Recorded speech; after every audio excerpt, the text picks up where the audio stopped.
You're listening to Civic Media. You can tune into any of our live shows on any radio station across the state with the Civic Media app. Find us in your phone's app store and listen anytime, anywhere.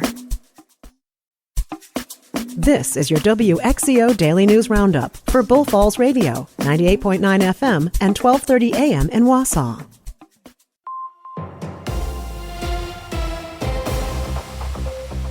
For WXCO News, I'm Brittany Merlot.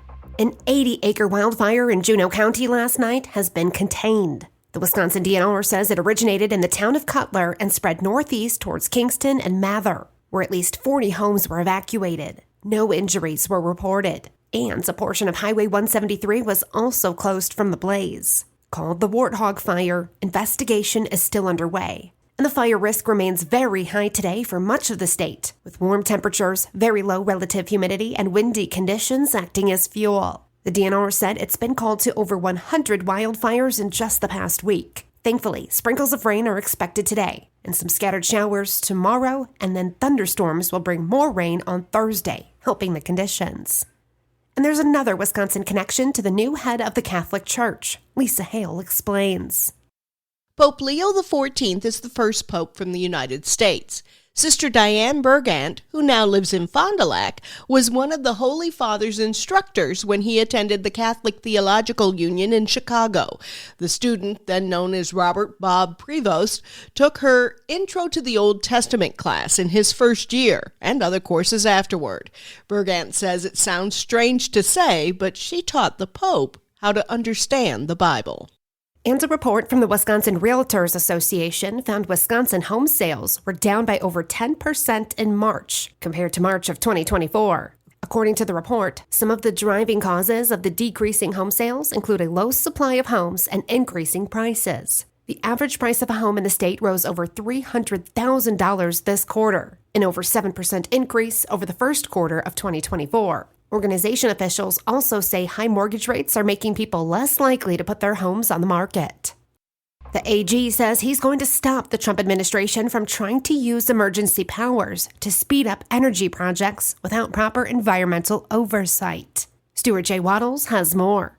Wisconsin Attorney General Josh Kaul has joined a coalition of attorneys general suing to stop the federal effort. The group suing argues the administration's actions threatens public health and the environment. They're asking a federal court to throw out the executive order and make it illegal to prevent agencies from issuing emergency permits under the authority.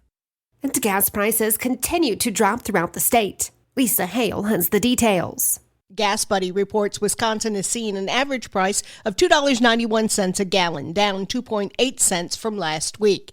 Head of Petroleum Analysis at Gas Buddy, Patrick DeHaan, said with only minor fluctuations for Memorial Day travel, he expects prices to remain low for the near future. 40 states saw average gas prices fall over the past week as refineries wrapped up their seasonal maintenance and prepared to boost output.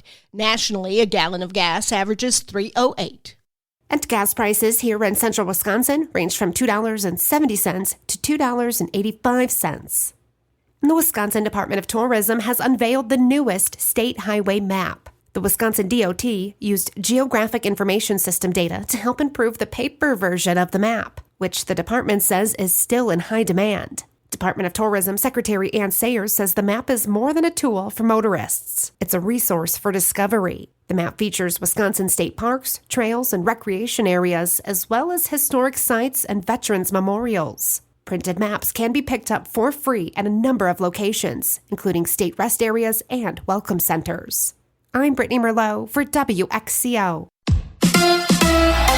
The Brewers losing Cleveland. Hi, I'm Mike Clemens with sports. The Brewers lose to the Guardians last night 5-0. Milwaukee with runners in scoring position 6 times, yet still shut out. Manager Pat Murphy says never mind that they're still only 2 games below 500. We're all kind of struggling bad.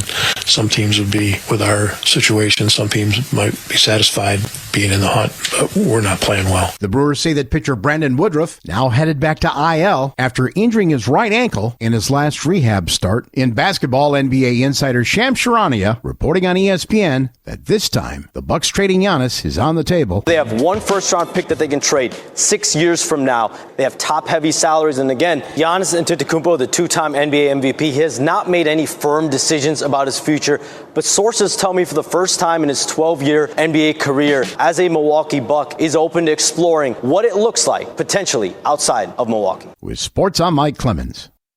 On your entertainment beat, I'm Pete Schwaba. Tom Cruise owes one of his biggest star-making roles to his sister. Cruise was visiting her in the mid-'80s in New York City after finishing a film in Europe. The two of them saw Dustin Hoffman at a New York deli ordering takeout. Cruise said he and his sister went back and forth arguing like siblings before he finally agreed to go say hi to Hoffman. Hoffman was excited to meet Cruise and invited him backstage while he was doing Death of a Salesman the next night. As Cruise was leaving, Dustin Hoffman said, "I want to make a movie with you," and that movie ended up being Rain Man. Tom Hardy is known for his roles as a tough guy, but he recently told Esquire magazine how beaten his body is and added that he's not sure how long he can continue at this pace. Hardy mentioned he is suffering with a sciatica problem, multiple herniated discs in his back, plantar fasciitis, a pulled tendon in his hip, and has just finished 2 serious knee surgeries. Maybe switch to something a little easier on the body, Tom, like mixed martial arts. Thoughts and prayers is a saying we hear way too much lately, it seems. It was only a matter of time before it was the title of a movie. The film is about a musical reenactment of a 10-year-old high school tragedy. This is director Neetzen Major's feature film directorial debut, and the material is based on her short film, which received Oscar buzz and is based on a true story. Major also wrote the film, which has a great ensemble cast, including Patrick Wilson, Molly Ringwald, Elizabeth Marvel, and Margaret Cho. And speaking of short stories, if you have one, you could possibly get $2 million for it. That is what Skydance paid for a sci-fi story called Drift, in which a disgraced space commander is pulled back into action to try and save his estranged son after he is kidnapped by a group from another world. According to Deadline, a good movie comparison is Gravity meets Arrival. $2 million for something that's been done before. Money well spent? No huge noise was made at the box office this past weekend. It was the same 1-2 punch, finishing in the top spots as last week.